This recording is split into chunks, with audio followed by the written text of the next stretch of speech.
আওয়ামী লীগ সরকারের মন্ত্রিসভার সদস্য ছিলেন খুলনা ৫ আসনের সংসদ সদস্য নারায়ণ চন্দ্র চন্দন। প্রথমবার ছিলেন মৎস্য প্রাণী সম্পদ প্রতিমন্ত্রী। শেষবার দায়িত্ব পালন করেন ভূমিমন্ত্রীর। মন্ত্রী হয়ে ঘুষ, দুর্নীতি ও দখলের মহারাজা হয়ে ওঠেন। নদী দখল করে ইটভাটা তৈরি, কলেজের সরকারিকরণ ও বিভিন্ন সরকারি দপ্তরের নিয়োগ বদলি বাণিজ্যের মাধ্যমে কোটি কোটি টাকার সম্পদ করেছেন তিনি। সাবেক মন্ত্রী নিজে, তার ছেলে ও মেয়ের এই বাণিজ্যের অংশীদার ছিলেন। ঘূর্ণিয়া সেতুর পাশে হরি নদীর ৯.৮৫ একর জমি অবৈধ দখল করে কেপি ব্রিক নামে একটি ইটভাটা তৈরি করেন নারায়ণ চন্দ্র। গত ৮-১০ বছর ধরে নদীর চরের মাটি দিয়ে ইট তৈরি করা হতো। এই ইটভাটার মাধ্যমে কয়েক কোটি টাকা আয় করেন তিনি। হাইকোর্টের নির্দেশে ২০২৩ সালে ২ ফেব্রুয়ারি জেলা প্রশাসন সেই ইটভাটা উচ্ছেদ করে। ২০২১ সালে ডুমুরিয়ার ভদ্রদিয়া গ্রামের ১১ জনের প্রায় ১০০ বিঘা জমি দখল করে সেখানে ইটভাটা তৈরি করার অভিযোগে নারায়ণ চন্দ্র এবং তার ছেলে সত্যজিৎ চন্দ্র ও বিশ্বজিৎ চন্দ্র সহ ১৪ জনের বিরুদ্ধে ১৫ সেপ্টেম্বর খুলনা জুডিশিয়াল ম্যাজিস্ট্রেট আদালতে মামলা করেন ওই গ্রামের বীরেশ চন্দ্র মল্লিক।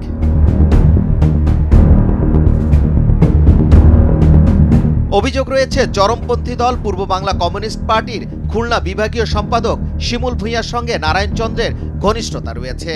২০১৪ সালে নভেম্বরে শিমুলের ছোট ভাই শিপুল ভূঁইয়া তার হাতে ফুল দিয়ে আওয়ামী লীগে যোগ দেন। ২০১৬ ও ২১ সালের নির্বাচনে শিপুল ভূঁইয়া নৌকা প্রতীক নিয়ে ইউপি চেয়ারম্যান হন।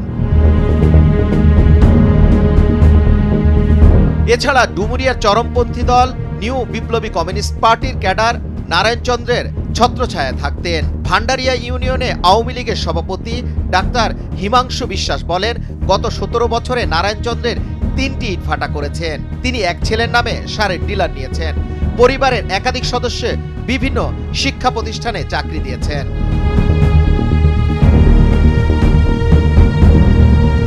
এছাড়া অন্যদের চাকরি দিয়ে কোটি কোটি টাকা হাতিয়ে নিয়েছেন। মন্ত্রী ও তার লোকজনের অত্যাচারে অতিষ্ঠ মানুষের ক্ষোভে বিস্ফোরণ ঘটে ৫ ও ৬ আগস্ট। সরকার পতনের পর বিক্ষুব্ধ জনতা তার বাড়িতে হামলা চালিয়ে আগুন ধরিয়ে দেয়। এতে তার ২ তলা বাড়ির আসবাবপত্র সহ গ্যারেজে থাকা ২টি গাড়ি পুড়ে যায়। ডুমুরিয়া উপজেলার আওয়ামী লীগের নেতারা জানান, এই অবস্থার জন্য নারায়ণ চন্দ্র ও তার ছেলে বিশ্ববিদ্যালয় মঞ্জুরি কমিশনের সাবেক সদস্য বিশ্বজিৎ চন্দ্র, কেন্দ্রীয় যুবলীগের সদস্য চৈতালি হালদার ও মন্ত্রীর এপিএস শিমিরন দে গোরের অপকর্মই দায়ী।